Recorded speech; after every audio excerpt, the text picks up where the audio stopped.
السلام علیکم ورحمۃ اللہ وبرکاتہ۔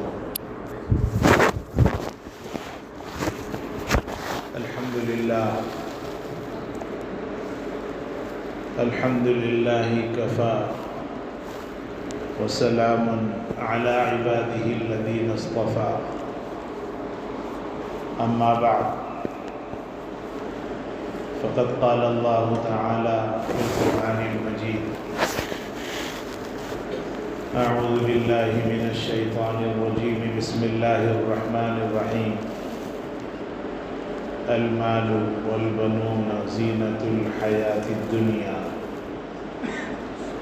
والباقیات الصالحات خیر عند ربک ثوابا وخیر املا۔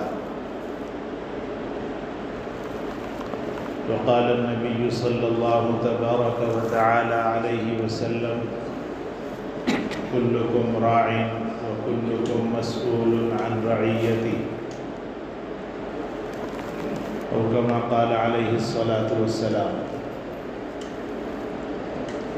عزیزان محترم، قابل قدر اور لائق احترام بزرگوں، دوستوں اور دینی بھائیوں، خطبہ مسنونہ کے بعد آپ حضرات کے سامنے قرآن مجید کی ایک آیت کریمہ تلاوت کی گئی ہے۔ حق تعالی جل شانہ نے اس آیت میں مال کو اور اولاد کو دنیا کی زندگی کی رونق اور زینت بتایا ہے، اور اصل جو چیز ہے وہ تو نیکیاں ہیں جو انسان دنیا میں کرے گا، اور ان نیکیوں کا کچھ بدلہ دنیا میں پائے گا، اور حقیقی بدلہ تو اللہ تعالیٰ کل آخرت میں عطا فرمائیں گے۔ یہ بات ذہن میں رکھیں کہ ہر انسان کو راحت اور سکون کے لیے رب ذوالجلال نے بہت ساری چیزیں عطا فرمائی ہیں۔ ان بہت ساری چیزوں میں بہت زیادہ اہمیت کی جو چیزیں ہیں وہ ہے مال اور اولاد۔ کسی شخص کے پاس مال ہے، اولاد نہیں ہے، اس کے لیے بھی راحت نہیں ہے،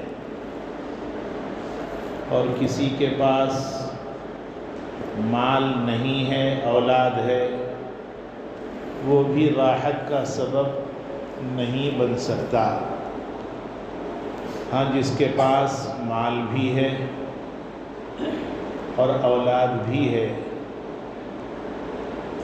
اس کے لیے رب ذوالجلال نے راحت کا سامان مہیا فرمایا ہے۔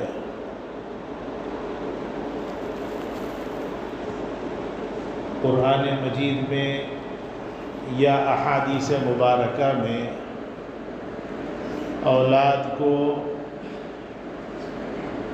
الگ الگ انداز میں بیان کیا گیا۔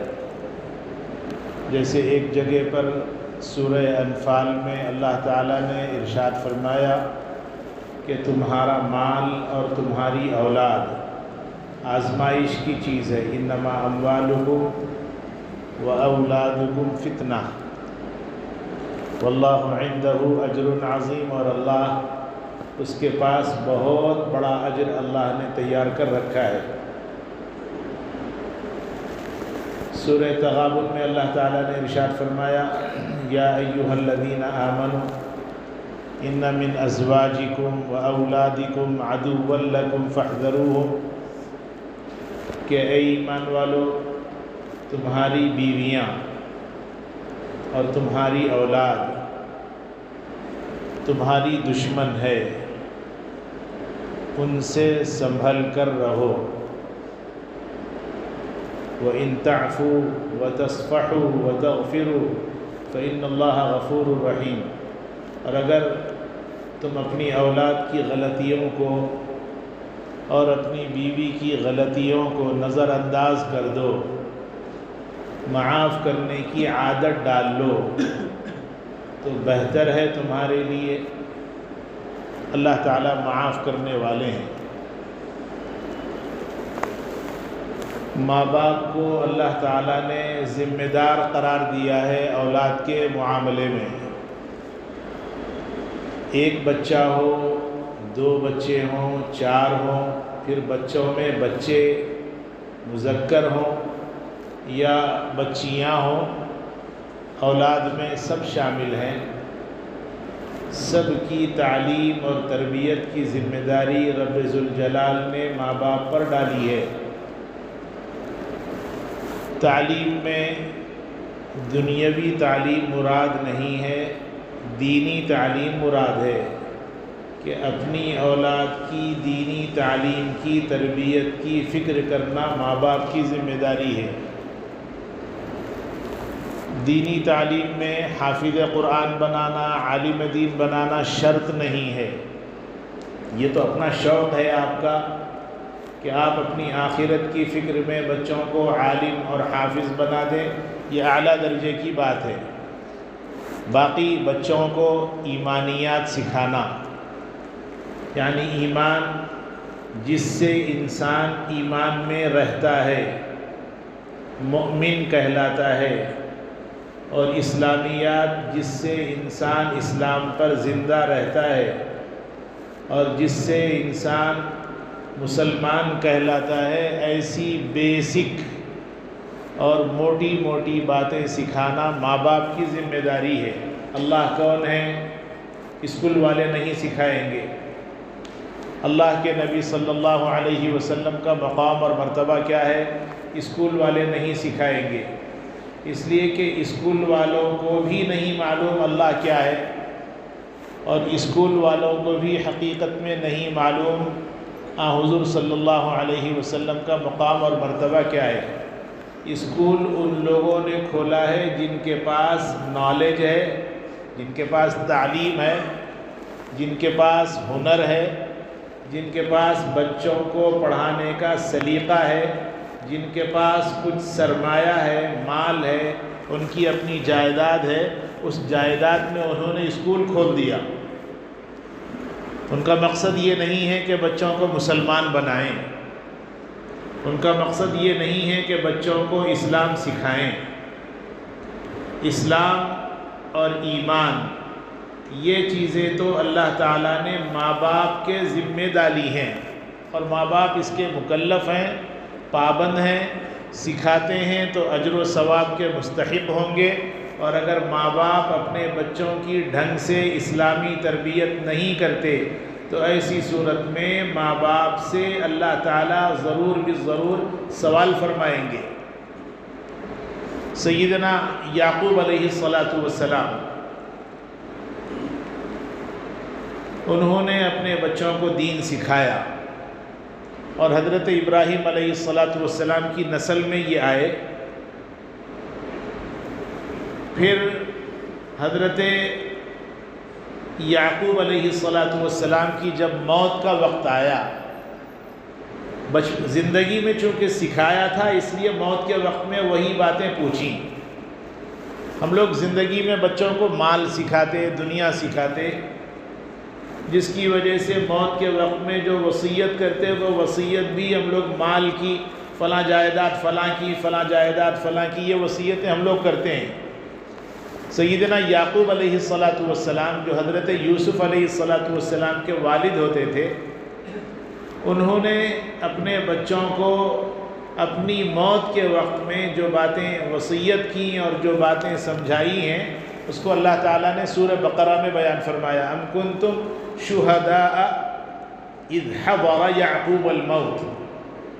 اذ قال لبنیہ ما تعبدون من بعدی، انہوں نے اپنی اولاد سے پوچھا کہ اے میرے بچوں، چونکہ نبی تھے اس لیے انہوں نے اپنے بچوں کو ایمان سکھایا، اسلام سکھایا، اسلام سے فائدے کیا ہیں، ایمان لانے کے کیا فائدے ہیں، اسلام سے کیا تعلق ہونا چاہیے، اور ایمان دنیا میں کتنا مفید اور آخرت میں کتنا مفید، یہ ساری باتیں انہوں نے زندگی میں سکھا دی۔ اس لیے موت کے وقت میں سوال کرنے لگے اذ قال لبنیہ ما تعبدون من بعدی، اے میرے پیارے بچوں،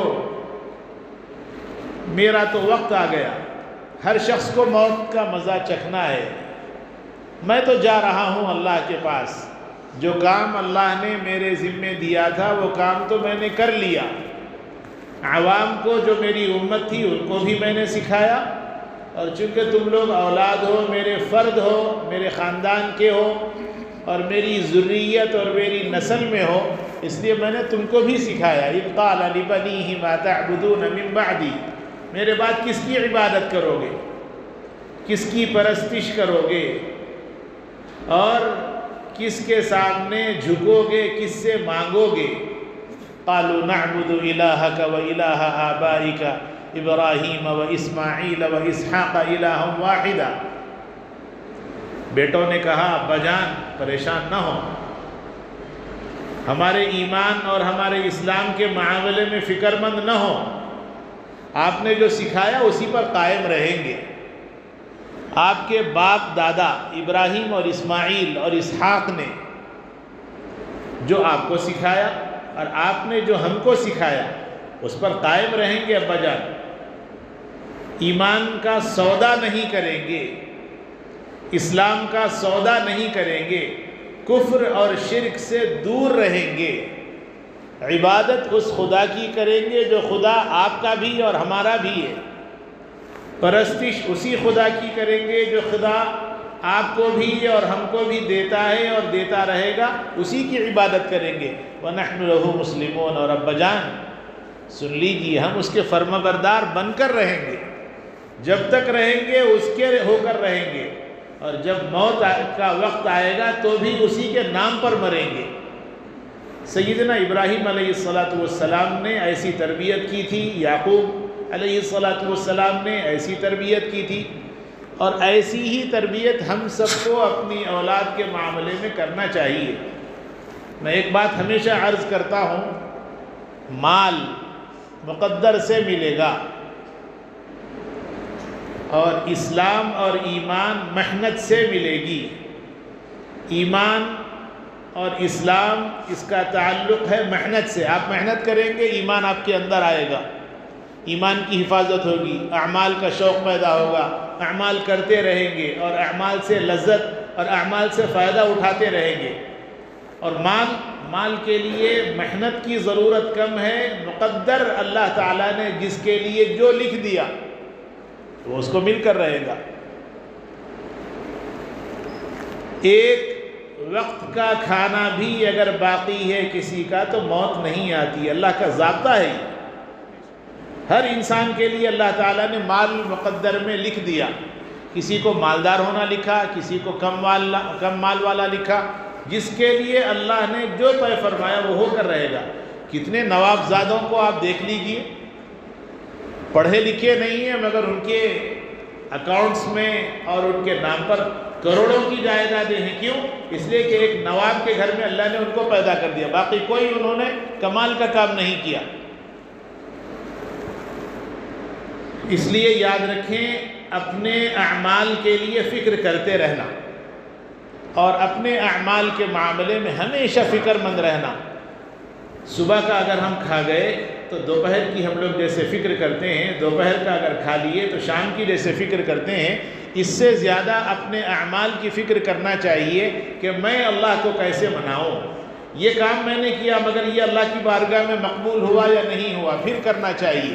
ظہر پڑھ لی، پھر دل میں آیا عصر کا وقت آ گیا تو پھر یہ سوچ کر پڑھنا، ہو سکتا ہے میری زندگی کی یہ آخری نماز ہو، نہیں معلوم وہ ظہر کی قبول ہوئی یا نہیں ہوئی، یہ نماز میں اللہ کو منا لوں۔ عصر تک کے بعد پھر مغرب تک زندہ رہ گیا، پھر یہ سوچے کہ عصر سے بھی اللہ راضی ہوا یا نہیں ہوا، مغرب میں اللہ کو راضی کر لوں گا، یہ سمجھ کر نماز پڑھنا۔ ان تعبد اللہ کأنک تراہ، کہ تم نماز ایسی پڑھو کہ اللہ تم کو دیکھ رہا ہے، کسی بھی حالت میں ہیں، ہر جگہ اللہ موجود ہیں۔ اپنے علم کے اعتبار سے ہماری ایکٹیویٹی کو، ہمارے اعمال کو، ہماری حرکتوں کو، ہماری نقل کو، ہر چیز کو اللہ دیکھ رہا ہے۔ اللہ سے ڈرنا چاہیے۔ تو اپنی اولاد کی تربیت کے معاملے میں بہت زیادہ ایکٹیو اور بہت زیادہ فکر مند ہونے کی ضرورت ہے۔ بچوں کو سکھائیں موٹی موٹی باتیں، ایمانیات سکھائیں، اسلامیات سکھائیں۔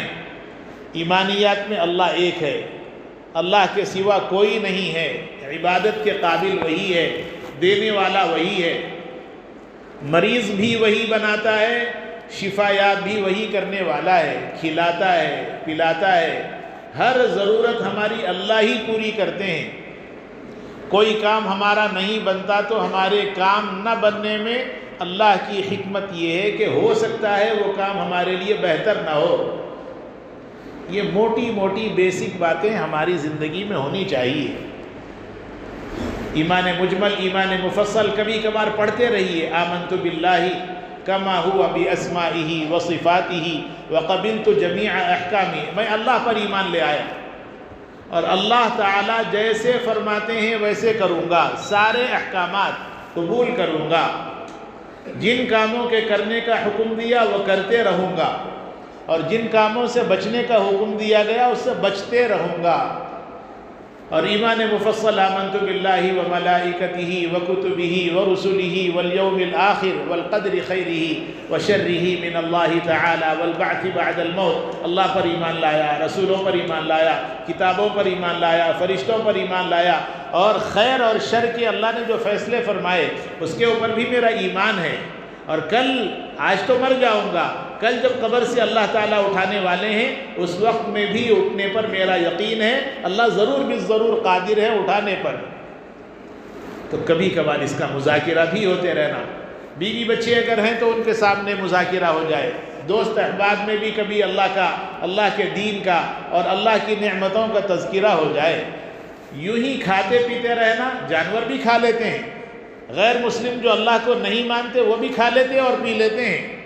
ہم اللہ کا نام لینے والے، سرکار دو عالم سیدنا جناب محمد رسول اللہ صلی اللہ علیہ وسلم کی مبارک اور پاکیزہ امت میں اللہ نے جب پیدا فرمایا تو کبھی اللہ کے دین کے بارے میں فکر کرتے رہنا۔ اور یاد رکھیں، اللہ کے دین کی فکر میں جو وقت ہمارا کٹے گا وہ کل قیامت میں ہمارے لیے نافع اور مفید ہوگا۔ اس لیے اللہ کی محبت اپنے دل میں پیدا کریں۔ اپنے دل میں جب محبت پیدا ہوگی تو پھر اپنی اولاد میں اللہ کی محبت پیدا کر سکتے ہیں۔ ٹینک میں پانی فل ہوگا تو نل میں پانی آئے گا، ٹینک اگر خالی ہوگا تو نل میں پانی نہیں آ سکتا۔ آپ ٹینک ہیں، آپ ماں باپ ٹینک ہیں۔ یوں ہی اللہ نے شادی بیاہ کے سلسلے قائم نہیں فرمائے۔ اللہ تعالیٰ تو چاہتے ہیں کہ ماں باپ کے ذریعے اولاد کے اندر اللہ کی معرفت آئے، اللہ کا تعارف آئے، اللہ کو پہچانے، اللہ کے دین کو پہچانے۔ اور اللہ نے انبیاء اکرام علیہم السلام کو جو بھیجا، ان نبیوں کی محبت، ان نبیوں کی رسالت کا پیغام اولاد کے دلوں کے اندر ماں باپ کی طرف سے پہنچایا جائے۔ اس مقصد کے لیے اللہ نے یہ کائنات بنائی۔ اس لیے ٹینک پہلے اپنا فل کرے، ایمان اپنے دل میں پیدا کریں۔ ذکر اللہ سے دل میں اللہ کی محبت پیدا ہوتی ہے، قرآن کریم کی تلاوت سے اللہ کی محبت پیدا ہوتی ہے۔ ہم لوگ قرآن کریم پڑھتے نہیں ہیں، قرآن سے ہم لوگ غافل ہیں۔ موقع بموقع کبھی اتفاق سے ہم لوگ پڑھ لیتے ہیں، ورنہ قرآن کریم کی تلاوت کا شوق ختم ہو گیا۔ 15-20 سال پہلے کے حالات قرآنوں سے معلوم کیجیے کہ صبح کے وقت میں سورہ یاسین، مغرب کے بعد سورہ واقعہ، عشاء کے بعد سورہ ملک ان کا معمول تھا۔ کسی کو قرآن پڑھنا نہیں آتا، سنتے تھے، پڑھنے والوں کا سن کر خوش ہوتے تھے۔ ہم نے اپنے دادا حضرت کو دیکھا، بچپن میں نہیں سیکھے تھے، ہم نے دیکھا جب وہ دادا بن گئے 60-65 سال کے، اس وقت میں کسی ادارے میں، دارالاقامہ میں، ہاسٹل میں رہ کر انہوں نے قرآن مجید کو سیکھا اور پھر قرآن کے شوقین تھے، قرآن کو بہت مزے سے پڑھتے تھے۔ لوگ یوں کہتے ہیں بہانہ کرنے کے لیے کہ صاحب عمر ہو گئی، اب وقت کہاں ہے۔ عمر تو اس وقت تک آدمی کی ہے جب تک اس کی موت نہیں آئی۔ وَاعْبُدْ رَبَّكَ حَتَّى يَأْتِيَكَ الْيَقِينُ، تم اللہ کی عبادت کرو کب تک؟ اس وقت تک جب تک کہ تمہاری موت نہ آ جائے، اس وقت تک پڑھتے رہو۔ جتنا سیکھیں گے اتنی لذت آئے گی۔ تو پہلے آپ قرآن کو خود سیکھیں۔ 1.5 مہینے کے بعد تقریباً رمضان آئے گا، ابھی سے اس کا استقبال کیجیے۔ استقبال رمضان لوگ سمجھتے ہیں جلسہ کرنے کا نام ہے۔ استقبال رمضان جلسہ کرنے کا نام نہیں، استقبال رمضان رمضان کی تیاری کا نام ہے۔ رمضان کی تیاری، رمضان قرآن کا مہینہ، شہر رمضان الذی انزل فیہ القرآن ھدی للناس وبینات من الھدی والفرقان۔ اللہ نے قرآن مجید کو رمضان میں اتارا، تو رمضان المبارک مہینہ ہے قرآن کا۔ اس قرآن کے مہینے کے استقبال کے لیے قرآن پڑھنا شروع کیجیے۔ آپ کے اندر اللہ کی محبت آ جائے، جب موقع ملے قرآن لے لیجیے، پڑھنا شروع کیجیے، چند صورتیں یاد کر لیجیے، اچھا پڑھیے۔ یوں ہی بچپن میں کسی استادی ماں سے آپ نے سیکھ لیا تھا، اس پر ثواب نہیں ملتا۔ کیوں؟ اس لیے کہ اس میں پروننسیشن، مخارج کی رعایت نہیں ہوتی۔ اور یاد رکھیں، مخارج کی رعایت کے ساتھ قرآن مجید نہ پڑھا جائے تو معنی بدل جاتے ہیں، اور معنی جب بدل جاتے ہیں تو پھر اس پر اس کا ثواب نہیں ملتا۔ بعض لوگوں پر قرآن رحمت ہے اور بعض لوگوں کے لیے قرآن کریم لعنت بھیجتا ہے۔ کیوں؟ اس لیے کہ قرآن کو صحیح پروننسیشن اور صحیح مخرج کے ساتھ ادا نہیں کرتے، تو پھر قرآن ان کے لیے لعنت کا سبب بن جاتا ہے۔ اس لیے قرآن مجید کو سیکھیں، اور پھر جب سیکھیں گے تو اپنی اولاد کے اندر اللہ کی محبت سمجھائیں، اللہ کا تعارف سمجھائیں، اور ان کو ہر چھوٹی بڑی بات پر اللہ کا تعارف یاد دلائیں۔ کھانے پہ بیٹھ گیا بچہ، اس سے پوچھے بیٹا ہاتھ دھوئے آپ؟ نہیں دھویا، ہاتھ دھل کر آئیے۔ ہاتھ دھل کر آ گیا، اس سے کہیے بیٹا اللہ کا نام لے کر شروع کرو، بسم اللہ وعلی برکت اللہ۔ یہ ساری چیزیں ماں باپ کی طرف اللہ تعالیٰ نے رکھی ہیں کہ تمہارے ذمے ہے یہ کام۔ بچہ بیت الخلاء میں جا رہا ہے، کون سا پیر داخل کرتا؟ بائیں پیر سے جانا چاہیے، نکلتے وقت میں سیدھے پیر سے نکلنا۔ جب داخل ہو رہے ہیں دعا پڑھ کر جا رہا ہے یا نہیں، بچے کو دیکھیں، اللہم انی اعوذ بک من الخبث والخبائث۔ موٹی موٹی بیسک باتیں ہیں، مگر باپ کو نہیں معلوم، اس کا خیال اس کو نہیں، تو بچوں کو کیا سکھائے گا؟ اس لیے اپنے بچوں کی تربیت ماں باپ کی ذمہ داری ہے۔ کلکم راع وکلکم مسئول عن رعیتہ، تم میں سے ہر شخص ذمہ دار ہے۔ کوئی یہ نہیں کہہ سکتا میری جاب تھی، آئی ٹی فیلڈ میں تھا، رات بھر جاب کرتا تھا، صبح صبح سوتا رہا، بچے کیا کیے اللہ مجھے نہیں معلوم، یہ چلے گا نہیں۔ دنیا میں تو یہ بہانے اچھے ہیں کہنے کے لیے کہ صاحب بزی تھا اس لیے ٹائم نہیں ملا، دنیا میں کہہ سکتے ہیں، مگر آخرت کے اندر چلنے والے نہیں۔ اللہ تعالیٰ فرماتے کلکم راع، کلکم کا جو لفظ ہے اس کے معنی تم سب کے سب، ایک اکیلا، دو اردو والا، عربی والا، مراٹھی والا، فرانسیسی بولنے والا، یہ نہیں فرمایا۔ کلکم کا مطلب ہے پورے کے پورے جتنے انسان ہیں، جس کو اللہ تعالیٰ نے اولاد عطا فرمائی، پھر اولاد میں بیٹا دیا ہو یا اولاد میں بیٹی دی ہو، سب کے سب فرمایا راعٍ، چرواہا ہیں، ذمہ دار ہیں۔ وَكُلُّكُمْ مَسْئُولٌ عَنْ رَعِيَّتِهِ، اور تم میں سے ہر شخص سے پوچھا جائے گا کہ آپ نے اپنی ذمہ داری پوری کی یا نہیں کی۔ اس لیے بچوں کی تربیت کے معاملے میں بڑے فکر مند ہونے کی ضرورت ہے، بچوں کو سکھائیں۔ بعض ماں باپ بچوں سے بیزار ہو جاتے ہیں، اور بیزار ہونے کے بعد ان کے سامنے کوئی اور راستہ نہیں ہوتا، بچوں کو عاق کر دیتے ہیں اپنی جائیداد سے۔ میں نے گزشتہ بھی کہا ماں باپ کو عاق کرنے کا ہرگز اختیار نہیں ہے۔ غیر مسلموں میں تو یہ چل جاتا ہے کہ اپنی اولاد کو محروم کر دیا جاتا ہے، مسلمانوں میں بھی اب یہ سلسلہ چل پڑا۔ اخبارات میں آپ دیکھتے ہوں گے ایک چھوٹا سا باکس، اس کے اندر اعلان عاق لکھ دیا جاتا، باپ کی طرف سے، وکیل کی طرف سے ایک نوٹس دی جاتی، میرا بیٹا فلاں اس نے میرے ساتھ ایسی ایسی حرکت کی ہے، میری باتیں نہیں مانتا، لہذا میں اپنی جائیداد، منقولہ غیر منقولہ جائیداد سے اس کو دستبردار کر دیتا ہوں، جائیداد سے محروم کرتا ہوں۔ ماں باپ کو اللہ تعالیٰ نے یہ اختیار نہیں دیا، نہ کورٹ کو اختیار دیا، نہ جج کو اختیار دیا۔ ماں باپ ذمہ دار ہیں تربیت کرنے کے۔